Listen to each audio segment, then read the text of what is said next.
Bonjour Guillaume, Bonjour. combien d'inscrits avez-vous eu cette année? Êtes-vous satisfait? 210 inscrits, 159 chez les garçons, 51 chez les filles, j'aurais une proportion un peu identique. On en a pris un peu plus que l'année dernière, on était un petit peu moins de 200.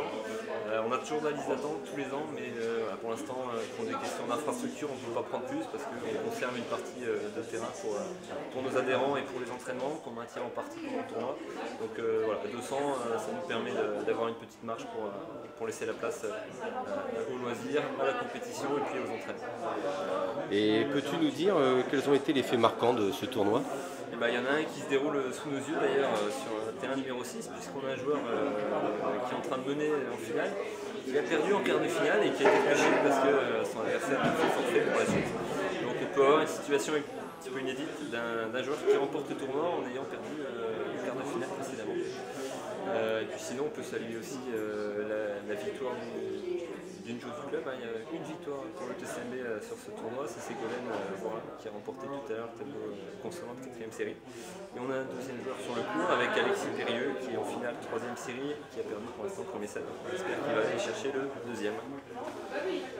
Et quelles sont les difficultés les plus importantes ou les plus régulières que vous rencontrez dans ce type d'organisation? C'est surtout au niveau de la programmation des matchs, puisque on remarque au fur et à mesure, année après année, les gens sont de moins en moins disponibles tôt. D'habitude on fait les premières rotations à 18h, c'est de plus en plus difficile en fait de pouvoir programmer des matchs à 18h. On fait souvent des premières rotations à 18h30, ce qui fait que les dernières rotations sont programmées maintenant à 21h30. Donc c'est pas toujours facile parce que les joueurs enchaînent, ils peuvent rejouer le lendemain. Mais voilà, on n'a pas vraiment le choix puisqu'il y a vraiment beaucoup de joueurs qui sont disponibles tôt. Donc tout est repoussé et physiquement il faut réussir à enchaîner les matchs en finissant à 11h, minuit.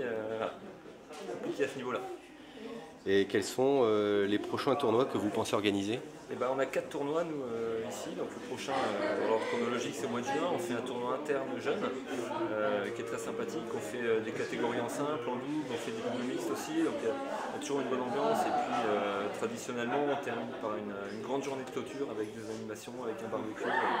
On a de la chance parce qu'il fait beau tous les ans depuis qu'on fait ça, depuis 4 ans.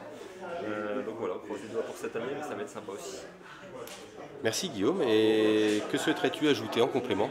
Qu'on continue à avoir autant de monde à chaque fois, à chaque tournoi, puisque on a la chance de faire le plein effectivement pour toutes nos éditions de tous nos tournois. Donc voilà, continuer à avoir du monde et puis une aussi bonne ambiance que cette année, parce que le club était animé, on a eu des belles soirées au club avec beaucoup d'ambiance, donc c'était vraiment sympa. Très bien, merci. Merci.